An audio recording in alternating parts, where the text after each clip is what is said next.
Halo saudara-saudara, Juah-juah membantah Karin. Di video kali ini, kita akan membahas tentang kerajaan 1000 tahun.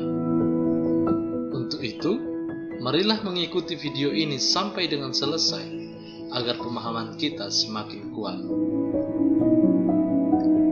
Kerajaan 1000 tahun adalah masa pemerintahan Kristus bersama umatnya di bumi yang terjadi selama 1000 tahun.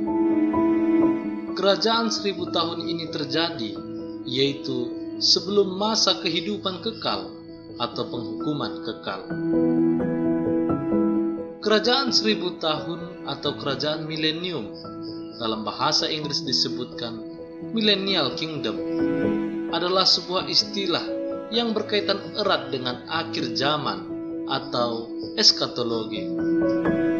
Kerajaan 1000 tahun merupakan satu hal yang sangat penting di dalam Alkitab, baik dalam Perjanjian Lama maupun Perjanjian Baru. Lalu, apa sajakah fakta-fakta penting tentang kerajaan 1000 tahun yang perlu kita ketahui? Berikut pembahasannya. 1. Istilah kerajaan 1000 tahun ternyata tidak disebutkan di dalam Alkitab. Istilah ini sebenarnya tidak ada.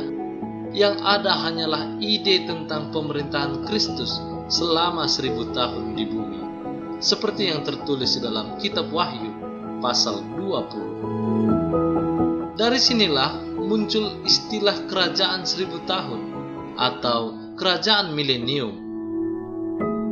Istilah 1000 tahun atau ide tentang pemerintahan Kristus selama 1000 tahun di bumi terdapat sebanyak 7 kali di dalam kitab Wahyu pasal 20. Istilah ini sama seperti istilah Tritunggal di dalam Alkitab, di mana Alkitab tidak ada menuliskan kata Tritunggal, tetapi Alkitab menuliskan Allah Bapa, Allah Anak, dan Allah Roh Kudus. 2. Ide tentang kerajaan 1000 tahun terdapat di dalam Perjanjian Lama dan Perjanjian Baru. Konsep tentang kerajaan 1000 tahun ditemukan dalam kepercayaan orang Yahudi zaman intertestamental atau masa antara Perjanjian Lama dengan Perjanjian Baru, yaitu lamanya sekitar 400 tahun. Namun di Perjanjian Lama pun sebenarnya sudah ada dibicarakan tentang kerajaan ini. Misalnya di dalam kitab Daniel. Di kitab Daniel memang tidak disebut istilah kerajaan 1000 tahun, namun jelas dikatakan bahwa anak manusia, yakni Tuhan Yesus, diberi pemerintahan oleh yang lanjut usianya, yakni Allah Bapa, seperti yang tertulis dalam Daniel 7 ayat 13 sampai 14. Demikian juga dalam nubuatan nabi-nabi lainnya, seperti Yesaya dan Yeremia. Mereka bernubuat tentang masa keemasan pemerintahan Mesias di masa depan. Masa pemerintahan yang adil dan damai. Misalnya yang tertulis dalam Yesaya 9 ayat 6 sampai 7 dan Yeremia 23 ayat 5 sampai 6. Sedangkan dalam Perjanjian Baru, konsep kerajaan 1000 tahun lebih jelas lagi dan lebih sering muncul, sekalipun tidak memakai istilah kerajaan 1000 tahun, terutama dalam pengajaran Tuhan Yesus sendiri, seperti yang tertulis dalam Matius pasal 24 sampai pasal 25. Jadi, kerajaan 1000 tahun ini bukanlah istilah yang baru muncul di dalam Alkitab, sekalipun kitab Wahyu lebih jelas dalam menerangkannya. 3. Kerajaan 1000 tahun terjadi setelah kebangkitan orang percaya, tetapi sebelum kebangkitan orang yang tidak percaya. Kerajaan 1000 tahun langsung mengikuti masa peradilan orang percaya.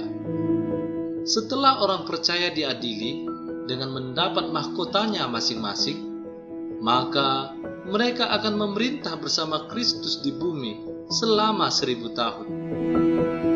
Ini artinya bahwa kerajaan 1000 tahun terjadi setelah kebangkitan pertama, yakni kebangkitan orang percaya, seperti yang tertulis dalam Wahyu 20 ayat 4. Setelah kerajaan 1000 tahun berakhir, maka akan ada kebangkitan kedua, yakni kebangkitan orang yang tidak percaya, seperti yang tertulis dalam Wahyu 20 ayat 5. Jadi, kebangkitan orang percaya dan kebangkitan orang yang tidak percaya tidak terjadi secara bersamaan, melainkan dipisahkan oleh masa 1000 tahun.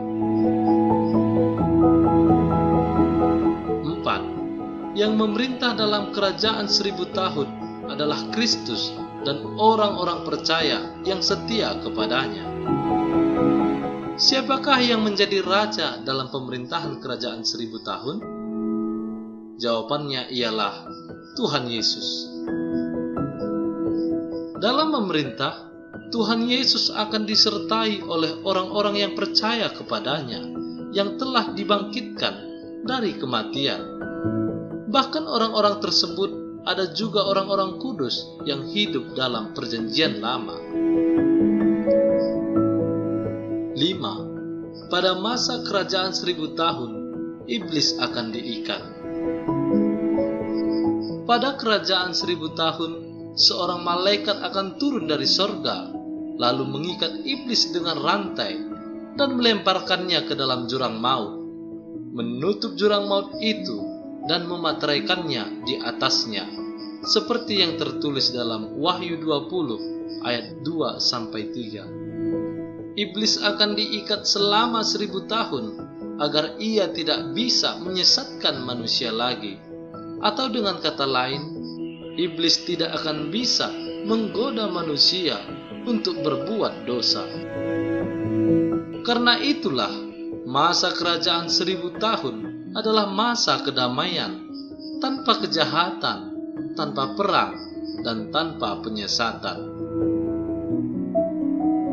6. Setelah kerajaan 1000 tahun, iblis akan dilepas dan berperang dengan umat Tuhan. Setelah masa kerajaan 1000 tahun itu berakhir, iblis akan dilepas untuk sesaat, sehingga ia dapat menyesatkan banyak orang di bumi. Ia juga akan mengumpulkan para pengikutnya untuk berperang terhadap orang-orang percaya, yakni perang Gog dan Magog.